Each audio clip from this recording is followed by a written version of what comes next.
Good morning class.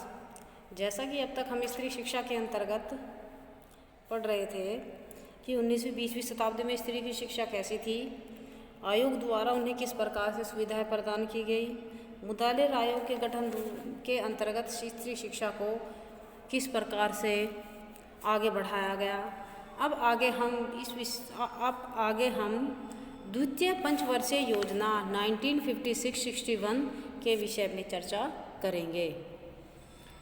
इसमें स्त्री शिक्षा के प्रचार के साथ साथ शिक्षिकाओं के प्रशिक्षण का प्रावधान किया गया, जिसमें महिलाओं की आर्थिक सुदृढ़ता में वृद्धि हो सके।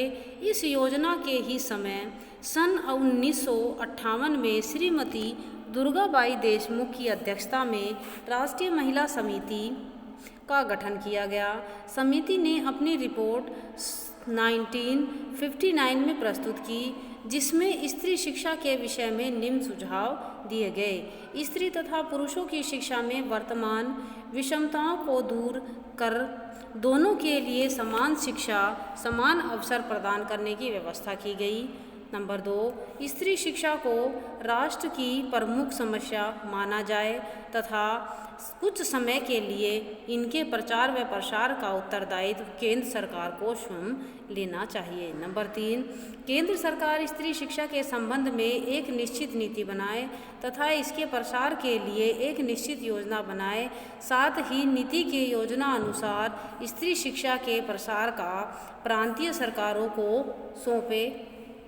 नंबर 4, प्राथमिक एवं माध्यमिक स्तर पर बालिकाओं को अधिक सुविधाएं प्रदान की जाएं। नंबर 5, ग्रामीण क्षेत्रों में स्त्री शिक्षा के प्रसार हेतु विशेष कार्य किए जाएं। नंबर 6, केंद्रीय स्तर पर राष्ट्रीय महिला शिक्षा परिषद तथा प्रांतीय स्तर पर राज्य महिला शिक्षा परिषद का गठन किया जाए और ये परिषद स्त्री शिक्षा संबंधी उत्तरदायी होने चाहिए।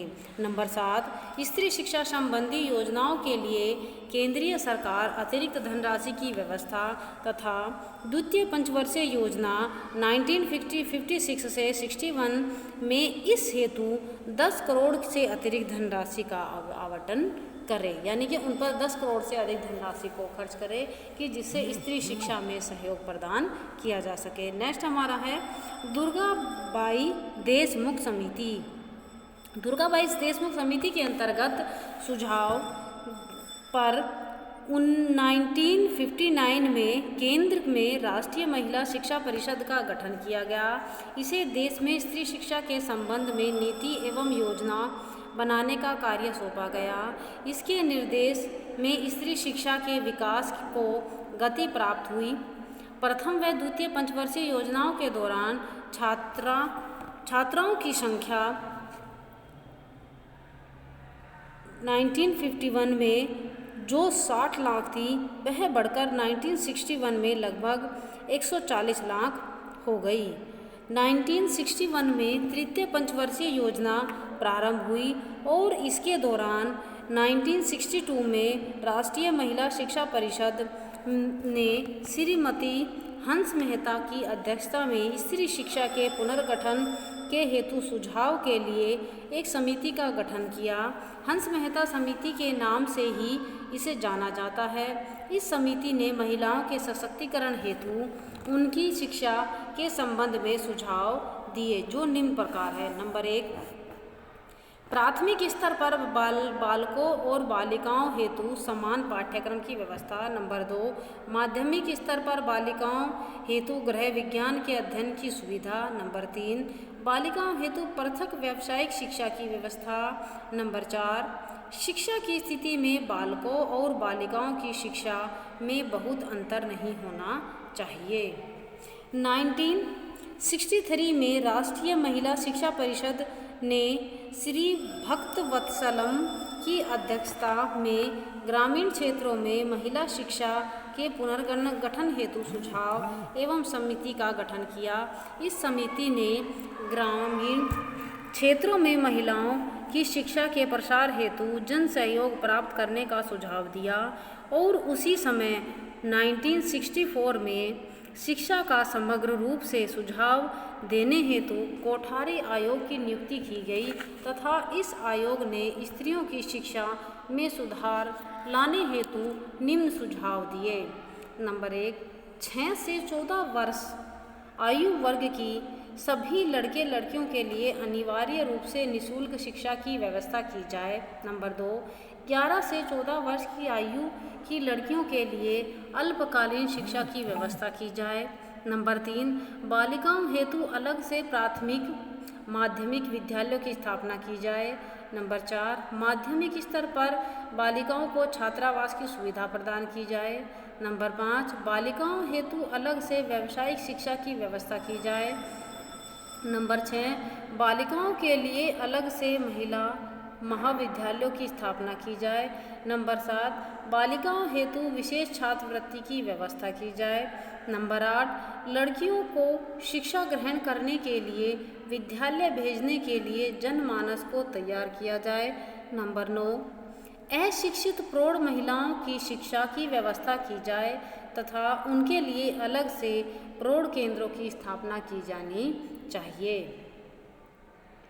आयोग ने इन सुझावों के पश्चात राष्ट्रीय शिक्षा नीति 1968 की घोषणा की, जिसमें स्त्री शिक्षा पर विशेष रूप से बल दिया गया। चतुर्थ पंचवर्षीय योजना के अंतर्गत 1970 में राष्ट्रीय महिला शिक्षा परिषद द्वारा अपनी वार्षिक रिपोर्ट में स्त्री की स्थिति में सुधार लाने के लिए निम्न बिंदुओं पर बल दिया गया। नंबर 1, केंद्रीय सरकार स्त्री शिक्षा हेतु अलग से पर्याप्त धनराशि सुनिश्चित करे। नंबर 2, स्त्री शिक्षा के प्रसार हेतु योजनाबद्ध कार्यक्रमों को बनाया जाए। नंबर 3, ग्रामीण क्षेत्रों में कार्य करने वाली शिक्षिकाओं को प्रोत्साहित किया जाए और उन्हें अतिरिक्त भत्ता तथा सुविधाएं प्रदान की जाएं। 1971 में छात्राओं की संख्या 1961 की लगभग 140 लाख से बढ़कर 2 गुनी अर्थात 280 लाख हो गई।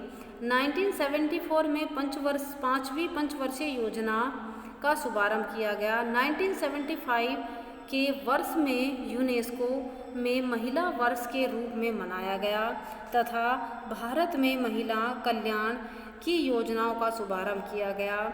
इनमें सबसे महत्वपूर्ण योजना उनके लिए समुचित व्यवस्था करने की थी। इस योजना के दौरान स्त्री शिक्षा के प्रसार हेतु विशेष तथा महिलाओं शिक्षाओं की पूर्ति हेतु अनेक प्रयास किए गए।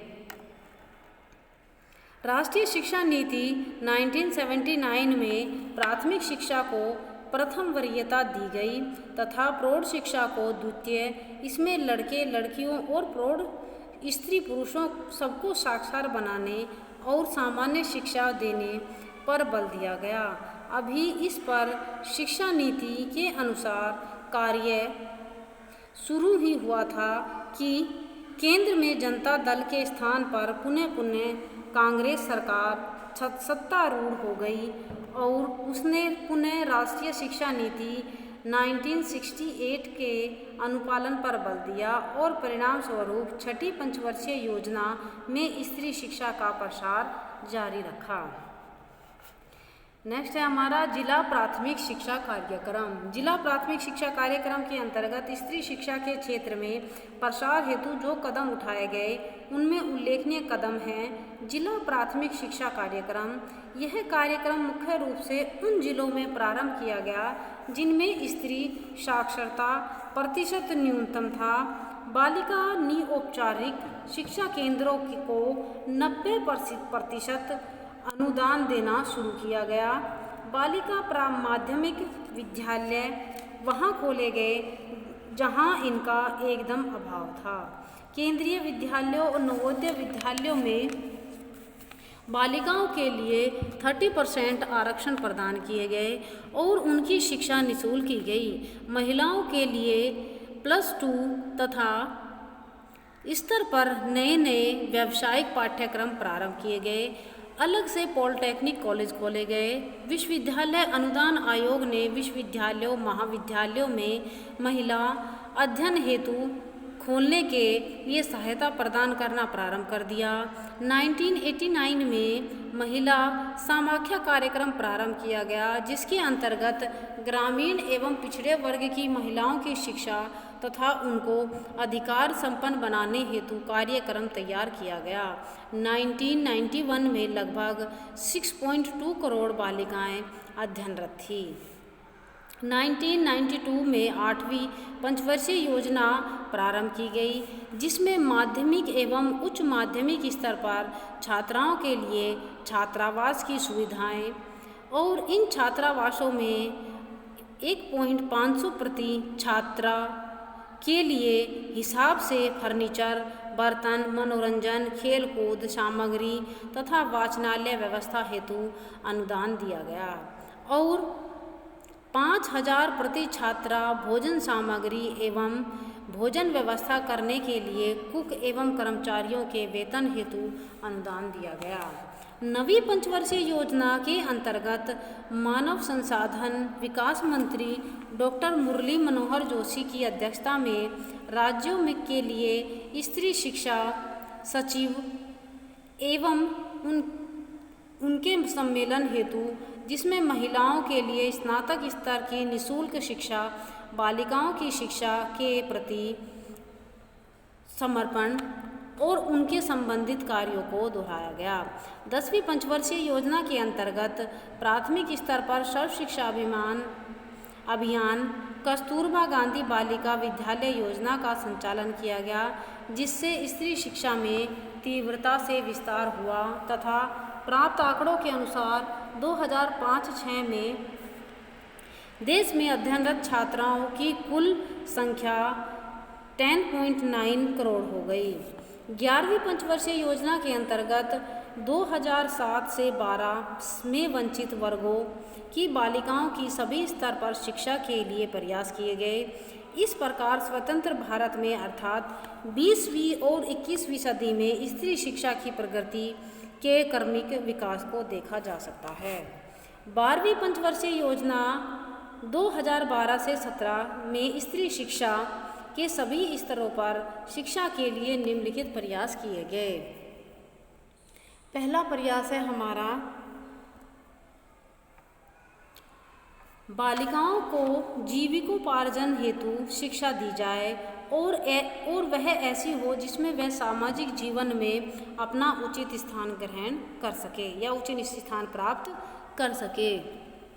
नंबर 2, बालिकाओं की शिक्षा में स्वास्थ्य विज्ञान को विशेष ध्यान दिया गया और स्थानीय सामाजिक वातावरण का भी ध्यान रखा गया। नंबर 3, बालिका विद्यालयों में शिक्षण तथा निरीक्षण का कार्य करने के लिए स्त्रियां ही नियुक्त की जाएं। नंबर 4, ग्रामीण क्षेत्रों में अधिकाधिक बालिका विद्यालय की स्थापना करनी चाहिए। नंबर 5, बालिकाओं के लिए गृह विज्ञान, संगीत, कला, स्वास्थ्य और परिचर्या की शिक्षा की व्यवस्था की जानी चाहिए। नंबर 6, नारी की सुमाता तथा सुगृहिणी बनाने के लिए शिक्षा दी जानी चाहिए। नंबर 7, अध्यापिकाओं को समान कार्यों के लिए अध्यापकों के बराबर वेतन दिया जाना चाहिए। नंबर 8, ऐसा पाठ्यक्रम बनाया जाए जो बालिकाओं को समाज में सम्मान दिला सके। नंबर 9, स्कूलों में आया की नियुक्ति हेतु कार्य किया जाना चाहिए। नंबर 10, रिफ्रेशर कोर्स की व्यवस्था की जानी चाहिए। नंबर 11, राज्यों में बालिकाओं एवं स्त्री शिक्षा की राज्य परिषदों का निर्माण किया जाना चाहिए। नंबर 12, बालक बालिकाओं की शिक्षा के लिए विषमता को शीघ्र समाप्त किया जाना चाहिए। नंबर 13, बालिकाओं की शिक्षा के लिए परिवेश का निर्माण किया जाना चाहिए। नंबर 14, वर्तमान कार्यक्रम का विस्तार एवं अनेक सहायता कार्यक्रम को प्रारंभ किया जाए जिससे बालिकाओं का स्तर बढ़ाया जा सके। नंबर 15, विद्यालयों में पोषण, स्वास्थ्य एवं बाल विकास का समावेश किया जाए। नंबर 16, महिला शिक्षा के लिए अलग से धन का प्रावधान किया जाए। नंबर 17, छात्रवृत्तियां, मुक्त पाठ्यक्रम, पुस्तकों का वितरण एवं अन्य प्रोत्साहन अधिक से अधिक दिए जाएं। नंबर 18, लड़कियों के नामांकन में वृद्धि हेतु विशेष सुविधाएं उपलब्ध कराई जाएं। नंबर 19, स्थानीय महिलाओं को शिक्षक के रूप में कार्य करने हेतु प्रेरित करने का प्रयास किया जाए। इसके बाद हमारा नेक्स्ट पॉइंट आता है महिलाओं की स्थिति में उन्नयन लाभ। 21वीं शताब्दी में महिलाओं की प्रत्येक क्षेत्र में अग्रणी भूमिका का निर्वहन हो रहा था, क्योंकि 19वीं और 20वीं शताब्दी में महिलाओं को नरकीय स्थिति से निकालने के लिए अंग्रेजों, भारतीयों, समाज सुधारकों, मिशनरियों, राजनेताओं द्वारा अथक प्रयास किए गए, जिनमें Miss Cook, Ishwar Chandra Vidyasagar, Raja Ram Mohan Roy, Shrimati Annie Besant, Swami Vivekananda, Mahatma Gandhi, Lord Ripon, William Bentinck, Gopal Krishna Gokhale, Vadodara, नरेश इत्यादि के नाम उल्लेखनीय हैं, जिनके प्रयासों के द्वारा ही बालिकाओं की विवाह की उम्र निर्धारित की गई, दहेज को अपराध घोषित किया गया, सती प्रथा का निर्मूलन किया गया, विधवा विवाह को प्रोत्साहित किया गया और स्त्री शिक्षा को भी प्रोत्साहन प्रदान किया गया। अंग्रेजी मेमों और पढ़ी लिखी स्त्रियों को देखकर भारतीय जनमानस में परिवर्तन आया और आज़ादी की लड़ाई में लक्ष्मी सहगल, श्रीमती इंदिरा गांधी, कस्तूरबा गांधी इत्यादि महिलाओं ने सक्रिय भूमिका निर्वहन कर महिलाओं की सामाजिक राजनीतिक स्थिति को सुदृढ़ किया, जिसके दूरगामी परिणाम हम 21वीं शताब्दी में उठा रहे हैं। महिलाओं की सामाजिक स्थिति में उन्नयन लाभ को देखकर हम इन शब्दों को इस प्रकार से व्यक्त कर सकते हैं। नंबर 1, समता मूलक समाज की स्थापना। नंबर 2, लैंगिक भेदभावों की समाप्ति। नंबर 3, लोकतंत्र की स्थापना हेतु आवश्यक। नंबर 4, स्त्रियों में ज्ञान तथा क्षमताओं का सदुपयोग। नंबर 5, सभ्य राष्ट्रों की स्थापना। नंबर 6, योग्य संततियों का जन्म एवं विकास। नंबर 7, आर्थिक स्वावलंबन हेतु। नंबर 8, औद्योगिक में सहायता हेतु। नंबर 9, पारिवारिक शांति तथा समझ का विकास। नंबर 10, सांस्कृतिक संरक्षण हेतु। नंबर 11, राजनीतिक, सामाजिक तथा आर्थिक इत्यादि क्षेत्रों में सक्रियता। नंबर 12, सामाजिक कुरीतियों जैसे दहेज प्रथा, बाल विवाह, कन्या भ्रूण हत्या इत्यादि की समाप्ति। नंबर 13, अंतर्राष्ट्रीय एवं राष्ट्रीय स्तर पर शांति तथा सहयोग की स्थापना में सहायक होना।